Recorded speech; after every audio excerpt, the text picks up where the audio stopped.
No vídeo de hoje a gente vai conversar sobre um livro que mudou o rumo da minha vida e agora, quando eu fiz a leitura, me impactou novamente e pode fazer a gente pensar sobre o presente e o futuro da humanidade. Vem comigo que eu te conto tudo. Oi, aqui é o Lucas, seja bem-vindo a mais um vídeo de discussão do Luago nos Livros. Como você pode ver pelo título, nossa discussão vai ser baseada no livro Jardineiro Fiel, escrito pelo John le Carré, publicado aqui no Brasil pela editora Record e traduzido pelo Roberto Mugiati. Como você pode notar também, eu aproveitei que o tema era jardineiro e vim gravar aqui no jardim. Então você vai encontrar sons da natureza ao longo desse vídeo, espero que você não se incomode com isso. Pois bem, esse livro gerou uma adaptação cinematográfica em 2005 e foi essa adaptação que impactou a minha vida. Eu assisti a esse filme e ele me chocou bastante e ele moldou a minha vida. Então esse vai ser um daqueles tipos de vídeos que eu divido um pouco a minha história com você e também os meus pensamentos, o que já não é novidade caso você seja um inscrito recorrente aqui do canal. Se não for gostar desse vídeo, aproveita para se inscrever. Aqui no Jardineiro Fiel, a gente vai encontrar uma história de suspense, de romance policial, porque a gente vai ter uma investigação, digamos assim, mas ele também é um livro de drama e principalmente ele é um livro de denúncia. Nossa história começa com um assassinato. Um corpo de uma mulher foi encontrado degolado dentro de um carro no Quênia e a nossa história vai girar em torno desse assassinato, de quem era essa mulher e o que aconteceu para ela ser morta. Só que claro que um assassinato brutal dessa forma não poderia ser tão simples igual a gente imagina. E ao longo das páginas a gente vai descobrir os contextos desse assassinato, o que levou essa mulher a ser morta. E claro que com isso, novos personagens vão ser inseridos nessa narrativa para a gente poder montar o quebra-cabeça. E a principal peça é o marido dessa mulher, que é o Justin. Ele é o nosso personagem principal, mas a gente também vai ter outros personagens e outros pontos de vista para essa história. Inclusive, a história não começa no ponto de vista dele. Justin e Tessa estavam ali na África, apesar de motivos diferentes. O Justin, ele é um diplomata britânico e tá ali seguindo um hobby, que é de ser jardineiro. E por causa disso, o título leva o jardineiro no nome. Já a Tessa, que é a esposa dele, estava ali na África porque ela era ativista. Ela era muito engajada nas políticas públicas e ela sentia a necessidade de doar o tempo dela para uma comunidade específica ali do Quênia. Porque existia muita coisa de errado ali que precisava ser feita, que precisava ser mudada, e ela queria ser a pessoa que buscasse essa mudança, que trouxesse melhoria de vida para aquela população. E só isso já coloca uma pulga atrás da nossa orelha. Então será que o assassinato dela foi uma queima de arquivo? Será que a Tessa descobriu alguma coisa que era importante o suficiente para incomodar algumas pessoas, que a única solução foi eliminar ela? Então no enredo desse livro a gente vai ter o Justin, esse marido que acabou de descobrir que perdeu a esposa brutalmente. No início a gente vai acompanhar ele passando por um período de luto, de reconhecer esse fato e de aceitar esse fato, mas principalmente depois que passa isso, ele vai estar determinado em descobrir o que foi que de fato causou o assassinato da Tessa. O que ela descobriu que poderia ser perigoso para ela e que custou a própria vida. Só que claro, uma história com essa densidade não é tão simples assim. E alguns contextos vão ser muito importantes para essa história e a gente vai descobrindo isso ao longo das páginas. Mas para efeito de apresentar a história o mais completa possível, eu vou explicar alguns deles para você. Primeiro, a polícia é ineficiente. A gente precisa entender isso logo de cara, porque o assassinato da Tessa vai ter uma narrativa pronta. A Tessa, ela foi vista pela última vez numa pousada com um cara. De acordo com as testemunhas, os dois saíram juntos naquele mesmo carro em que ela foi encontrada morta e na cena do crime só tinha o corpo dela. Então a narrativa tá perfeitamente montada. Ela estava traindo o marido com esse cara,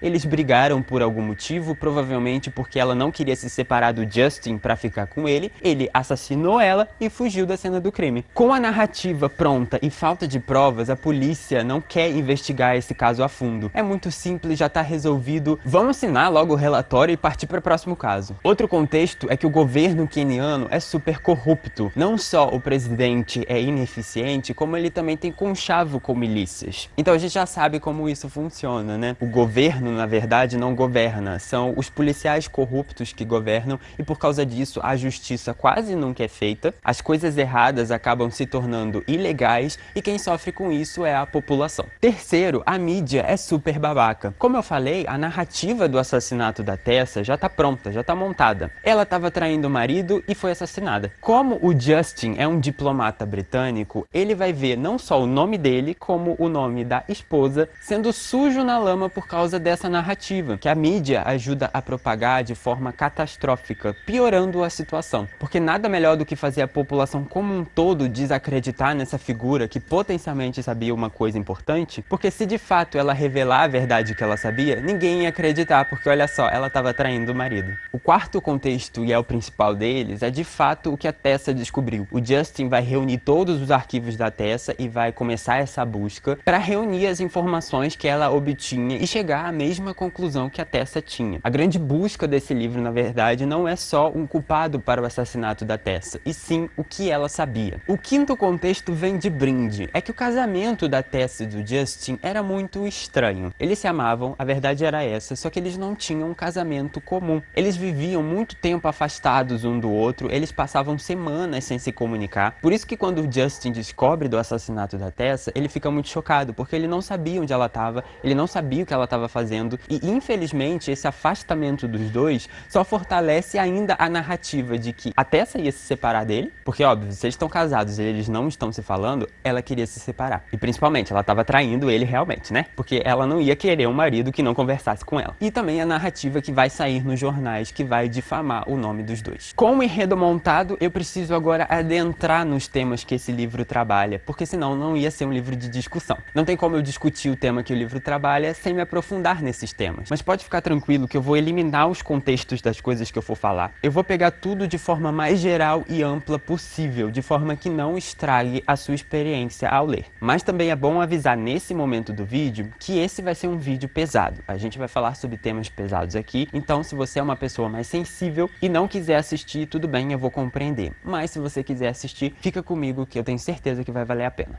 Como eu falei, a Tessa era uma ativista, ela é engajada nas políticas públicas. E uma das coisas que ela vai trabalhar ali no Quênia é com relação à comunidade de mulheres quenianas. E já não é de hoje que a gente sabe que algumas comunidades africanas tratam as mulheres de forma horrível. Sabe aquela coisa que mulher sofre só porque nasceu mulher? Então, dentre algumas coisas que a gente pode citar aqui, tem das violências mais sutis às mais pesadas. Desde mulheres não terem os mesmos direitos civis que homens, até a prática conhecida como mutilação vaginal, que se você não sabe o que é, vou deixar um link aqui na descrição para você ler mais sobre. Mas basicamente, partes da vagina é cortada no período de adolescência da mulher para que ela não venha a sentir prazer na relação sexual quando adulta. Ah, eu acho que também merece ser citado o fato de mulheres viúvas serem obrigadas a ter relações sexuais com outros caras como um ritual de purificação. Você sabia que isso existia? Pois é, isso é uma prática bem comum. A mulher, quando ela perde o marido, ela não pode nem viver sozinha, nem partir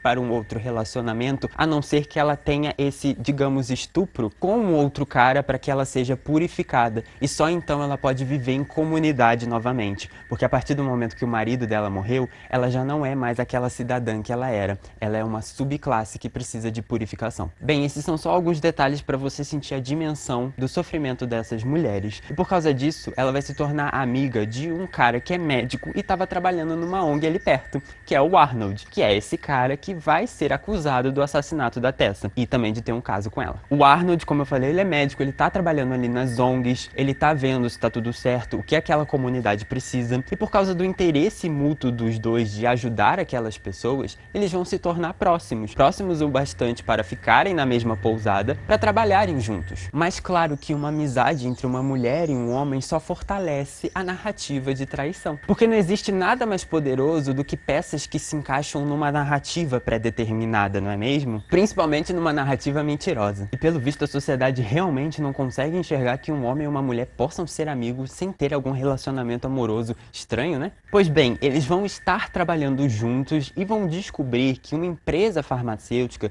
está fazendo um teste ilegal nas comunidades africanas. Essa indústria farmacêutica está bolando uma nova droga contra a tuberculose e está fazendo testes clínicos ilegais na comunidade ali. Se você não sabe, o Quênia é um dos países com maior incidência de AIDS no mundo e a tuberculose é comumente uma consequência da AIDS. Então é muito conveniente para essa empresa acabar fazendo os testes dessa droga ali na comunidade local. Na verdade, nas comunidades locais. Porque se você tem gente doente que precisa desesperadamente de um remédio, eles não vão hesitar em aceitar fazer testes que são basicamente tortura porque eles precisam, não é? Só que conforme as páginas vão passando, a gente vai descobrir que existe uma rede por trás desses testes e que, claro, nada é tão simples igual parece. O buraco é sempre mais embaixo, sempre tem mais camadas. Só que a grande questão em relação a esses testes é que, primeiro de tudo, eles são ilegais. Como eu falei, aquelas pessoas estão doentes, elas estão sofrendo, e é abusar da inocência e da necessidade dessas pessoas de falar: olha, então, eu tenho uma droga que vai te melhorar, hein? Você aceita aqui? Não precisa pagar nada. Você toma e a gente vê se você melhora, hein? Chega a ser completamente desumano, só que ainda tem uma outra parte disso. A droga, ela não é 100% eficaz. Ela vai melhorar sim um pouco a condição do paciente,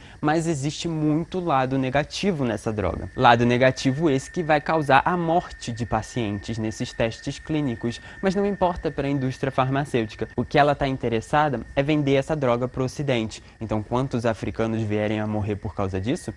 Não tô nem aí. Então a droga não é 100% eficaz, ela vai ter lados negativos, ela vai ter efeitos colaterais e ela vai matar essa população aos poucos. E é aqui que eu começo a ler trechos do livro para complementar o vídeo. Aqui na página 244, o Justin já começa a encontrar trechos de livros que a Tessa encontrou e anotações da Tessa nesses trechos de livros, tá? Então eu vou ler alguns aqui para você. Trecho de um livro intitulado Testes Clínicos, de Stuart Pocock, copiado à mão por Tessa como a maneira preferida de fixar na memória.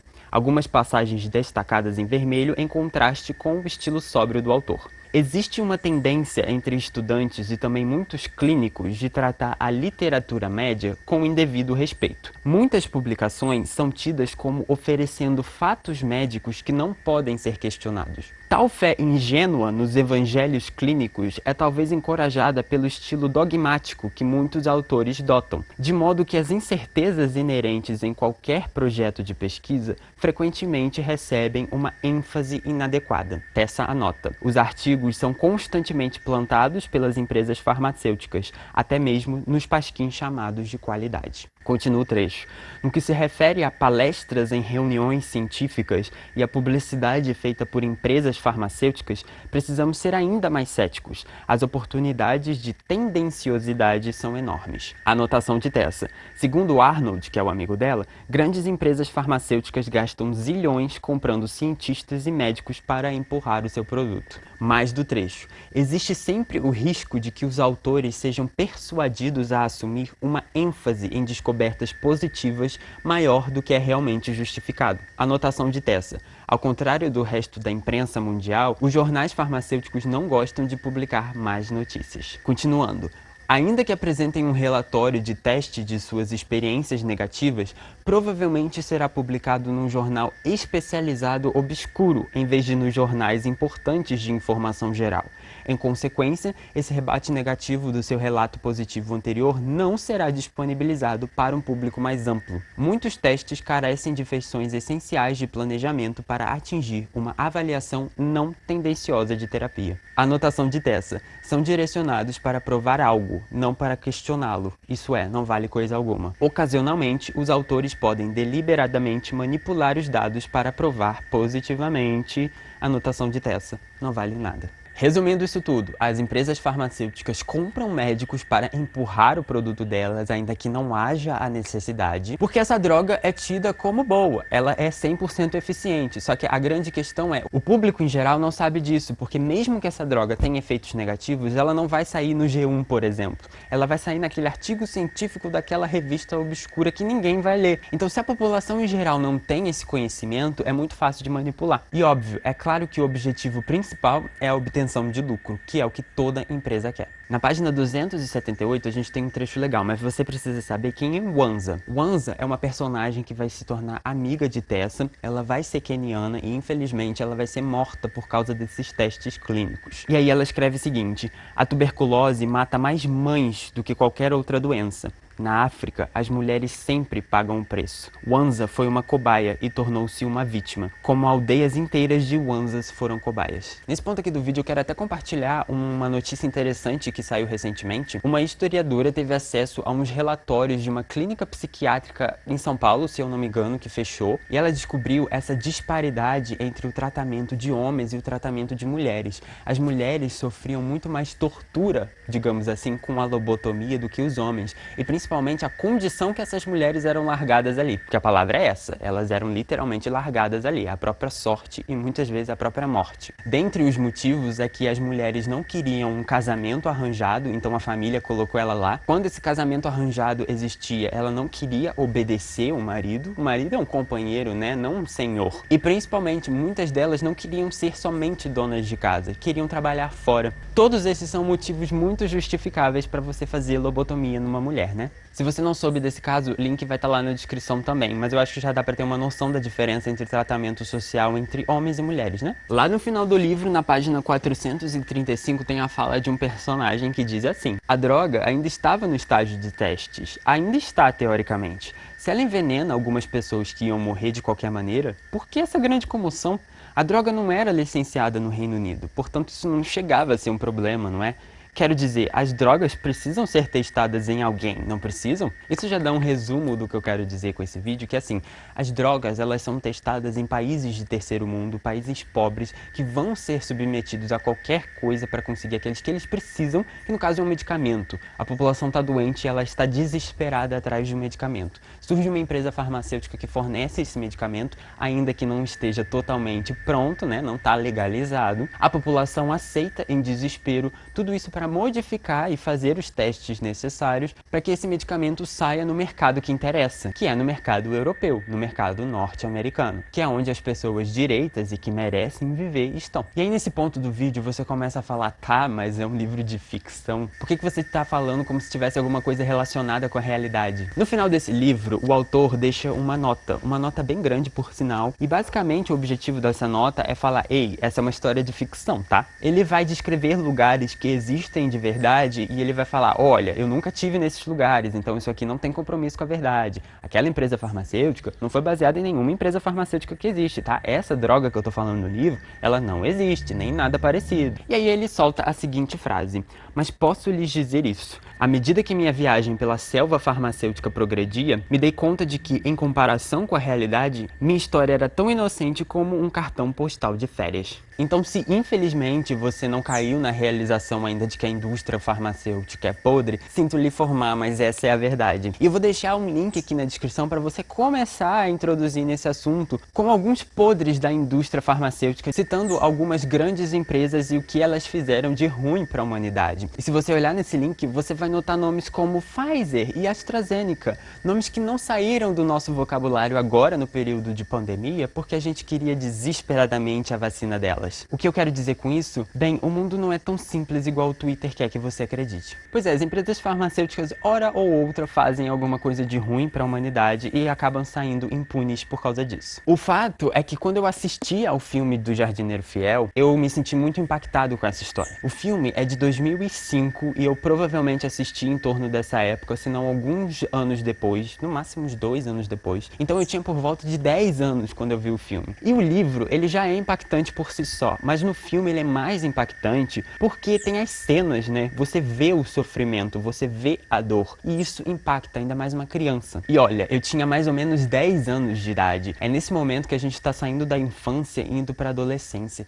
que a gente tá perdendo aqueles óculos coloridos de ver o mundo e percebendo que o mundo na verdade é uma merda. Foi por volta dessa época também que eu assisti O Menino do Pijama Listrado e aquele me chocou. Esses 2 filmes me fizeram ter crises existenciais sérias, a ponto de chorar, a ponto de sofrer, e era uma dor que eu não conseguia explicar, mas hoje eu sei que era a dor de ver que o mundo não era aquilo que eu idealizava. Porque quando a gente é criança, a gente enxerga o mundo nessa coisa de uhul, todo mundo se ama, que coisa feliz. Conforme a gente vai crescendo, a gente vai vendo que não é bem assim, né? Mas o mais importante é que esse tipo de história, quando assistida tão novo, né, ela molda a gente, cria caráter, cria uma coisa que faz parte da sua fundação, da sua base como ser humano. E isso foi muito importante porque eu não percebi o quanto isso tinha me moldado até recentemente. Então, se você não tiver interesse de ler o livro, pelo menos assista ao filme porque é um filmaço. Além de ter um elenco maravilhoso e ser realmente um filme muito bom, ele concorreu diversos Oscars e a Rachel, que faz a Tessa, ganhou o Oscar de melhor atriz coadjuvante. Então, assim, vale muito a pena assistir, tá? De verdade, procurem. E foi só recentemente que eu percebi que esse filme me impactou a ponto de sutilmente me fazer mudar de carreira. Caso esse seja o primeiro vídeo que você esteja assistindo aqui no canal, eu sou formado em Química, mas por muitos anos eu pensei em fazer fazer farmácia. Aquilo que eu falei da idealização do mundo quando pequeno, desde pequeno eu sabia que eu queria fazer coisas que mudassem o mundo, que tornassem ele melhor.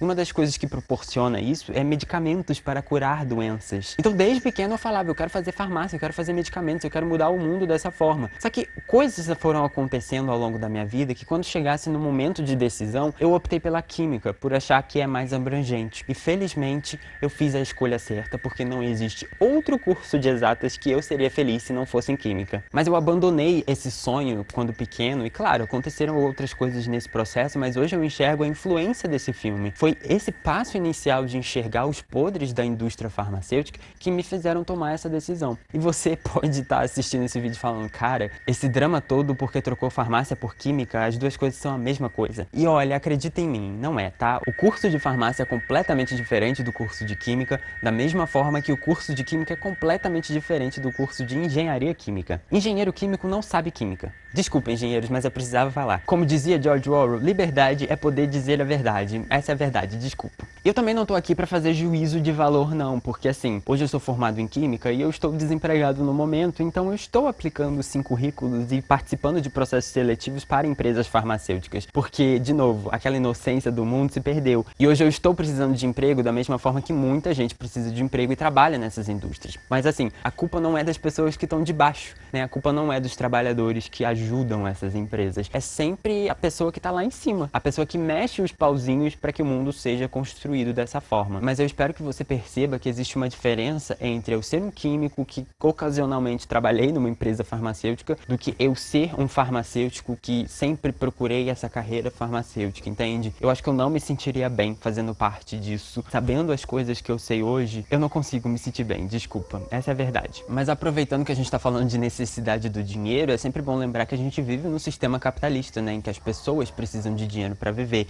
e tudo que as empresas querem é lucro. E já deu para perceber que as empresas farmacêuticas não vão medir esforços se alguma coisa atrapalhar o caminho delas, né? Isso porque a empresa farmacêutica, a indústria farmacêutica, ela tem muito poder, porque o poder no capitalismo está essencialmente atrelado ao dinheiro. Uma empresa que comanda muitos bilhões de dólares é uma empresa que tem poder. Você vai ver lá no link das falcatruas das empresas farmacêuticas, é uma multa milionária que eles precisam pagar, mas e aí? Uma multa milionária não é nada perto do poder que eles têm. E esse poder dado através do dinheiro não vem só na forma de dinheiro, das notas, vem também da influência, que é muito importante, de conhecer as pessoas certas, manipular as pessoas certas, para que a empresa farmacêutica, a indústria farmacêutica, chegue no objetivo dela. E olha, eu não vou ser hipócrita aqui também, não de demonizar a indústria farmacêutica, porque eu sei que ela tem a sua importância no mundo, tá? Eu sempre tento fazer vídeos da forma mais complexa possível, ainda que às vezes a gente precise simplificar um tema para poder passar ele de forma clara. Mas assim, a indústria farmacêutica é importantíssimo, porque ela aumentou a nossa expectativa de vida. Os avanços na medicina e na ciência, na forma de medicamentos, aumentou a nossa expectativa de vida. A gente vive mais e a gente vive melhor por causa disso.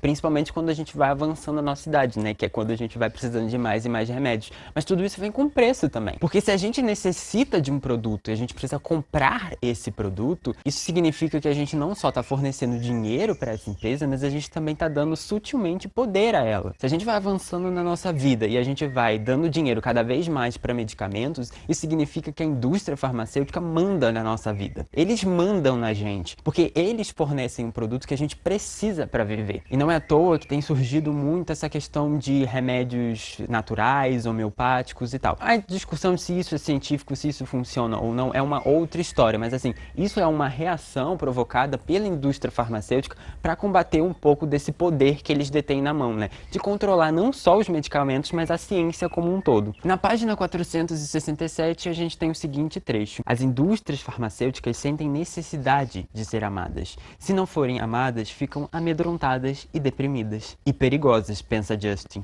mas não em voz alta. E é por causa de toda essa questão envolvendo a indústria farmacêutica e essa necessidade de ser amada, que eu me peguei pensando numa situação específica que sempre me cheirou muito estranho, mas eu não conseguia colocar em palavras o que era. Até eu ler esse livro e até eu cair na realização do quanto ele é importante e do quanto isso faz sentido. Todo esse livro, toda essa história toda me fez parar pra pensar com relação aos hormônios sintéticos, né? E é engraçado que isso sempre teve atrelado a coisas negativas. Eu não sei se você sabia, eu vou deixar um link lá na descrição para você iniciar também nesse assunto, mas os países do Oriente Médio, eles forçam homossexuais a passarem por processos químicos de harmonização para poderem trocar de sexo. E faz muito sentido isso porque esses países, como o Irã, por exemplo, eles são fundamentalistas religiosos, né, na religião muçulmana. Então eles não acreditam que um homem possa gostar de um outro homem, mas se esse fato significar que na verdade é uma mulher e não um homem, talvez faça sentido. Então eles fazem esse tipo de tortura, né, porque essa é a verdade, é um método de cura gay que é uma tortura, e eles financiam as pessoas para fazerem isso como forma de trocar de sexo daquelas pessoas para que elas vivem bem em sociedade. E eu não preciso nem dizer o que acontece com essas pessoas caso elas não aceitem participar disso, né? E eu sei que isso tá soando horrível, e de fato é, mas muita gente acha isso até legal, sabia? Provavelmente não é o tipo de pessoa que você pensou primeiro, mas existe sim. Olha lá na descrição que você vai ver. Então, nesses países fundamentalistas religiosos, a homossexualidade é tratada com a mudança de sexo. Isso faz muito sentido, porque num governo atrelado à religião, é fácil de você acreditar em argumentos que envolvem alma, né? Que não tem embasamento científico nenhum. Enfim, muita gente acaba sofrendo por causa disso. Esses processos de tortura estão intrinsecamente ligados com a compra de hormônios. E eu não preciso explicar aqui pra você que uma compra feita por um governo é muito mais forte do que a compra feita por um civil, né? Por uma pessoa qualquer. Governos, quando compram diretamente de empresas e quando têm acordos com empresas, isso é muito mais fortalecido do que se fosse um consumidor comum. Então as indústrias farmacêuticas ganham muito, tá? Com países fundamentalistas religiosos que costumam fazer essa prática, tá? Não se engana, não. Só que isso não é errado? Eu acho que provavelmente se você tá assistindo esse vídeo, você enxerga isso como errado da mesma forma que eu, né? A indústria farmacêutica não gosta disso, ela tem a necessidade de ser amada. Só que é algo que é tão lucrativo para ela, é visto como ruim pela sociedade. Então como a gente pode fazer para mudar esse jogo? Como que a gente pode fazer com que a sociedade enxergue que algo que é muito benéfico pra gente, seja benéfico pra sociedade também? E é muito interessante fazer esse jogo, essa virada de mesa, porque aí você não só evita brigas, evita confronto, como você também potencializa a sua clientela, né? E a indústria farmacêutica não podia perder esse timing perfeito de redes sociais. Já não é segredo pra ninguém, a gente sempre fala aqui nos vídeos que as redes sociais emburrecem o ser humano. A tecnologia, de forma geral, quando a gente atrela a nossa rotina a mais tecnologias, a gente vai perdendo capacidade cognitiva com o passar dos anos. Isso acontece com adultos também, não é tão fácil de ver, olha só onde a gente veio parar por causa das redes sociais, não é mesmo? Mas isso ligado a crianças e adolescentes é muito mais sério, porque corre o risco deles já crescerem mentalmente deficientes. Aqui no caso não por possuírem uma deficiência mental, mas porque eles não cresceram com a capacidade cognitiva completa. E isso cria, na verdade, uma geração de pessoas frágil mentalmente. Uma geração de pessoas que vão crescer e vão ser facilmente manipuladas porque elas já cresceram expostas ao mundo virtual. Um mundo em que todo mundo pode falar o que quer e não existe lei. E você sabe, a gente está aumentando a quantidade de casos de depressão, ansiedade e suicídio entre jovens por causa das redes sociais. Por causa dessa coisa de projetar uma vida virtual que não condiz com a realidade. E quando a expectativa não bate com a realidade, vem a depressão. Isso é muito sério e a gente está correndo o risco de criar uma geração que não vai saber lidar com a vida adulta e que tem o potencial para destruir a humanidade. Tudo isso porque ela não sabe quem ela não sabe qual é o seu papel do mundo, ela nem quer saber, ela só quer ouvir alguém que está gritando na internet porque ela acha que aquela pessoa sabe mais que ela. Então uma geração psicologicamente frágil é um prato cheio para a indústria farmacêutica chegar e falar: oi bebê, então, sabe todos esses problemas que você está passando agora? Eu sei, o mundo é muito ruim e ele não te entende, né? Olha o que eu tenho aqui para fazer você ficar melhor. E quando ela cria essa necessidade que vai nas coisas mais sutis possíveis que estão na mídia hoje em dia, você acerta nesse jogo duas vezes. Uma, porque agora você não é mais o vilão da história, e sim um herói. Você está fornecendo um produto que aquela outra pessoa precisa. E olha, gente, sejamos sinceros, é o que o marketing faz, não é? Todo marketing de qualquer empresa faz a gente sentir a necessidade de comprar aquele produto. A Coca-Cola não vende a Coca-Cola dela porque ela acha que a gente precisa de fato tomar refrigerante, né? Mas é porque na propaganda vem aquela coisa, aquela cena em família, aquele aconchego, aquela felicidade, aquela coca geladinha num dia de calor, após uma tarde de exercícios, que maravilha. Criando essa necessidade de forma sutil, a gente compra a Coca-Cola, mesmo a gente sabendo que a gente não precisa dela para viver. Mas a gente compra mesmo assim. Então agora a indústria farmacêutica não é mais a vilã da história. Ei, Irã? Esquece o Irã. Eu tô aqui, ó, te oferecendo. Vem comer na minha mão. E principalmente, ela aumenta a sua clientela. Porque agora você cria uma geração que necessita do seu produto para viver. Ela não briga, ela não reclama e ela ainda compra de você. E sejamos sinceros, né? Os adolescentes e as crianças são um público-alvo de qualquer empresa. Você sabe que a cabeça desses indivíduos é facilmente manipulável.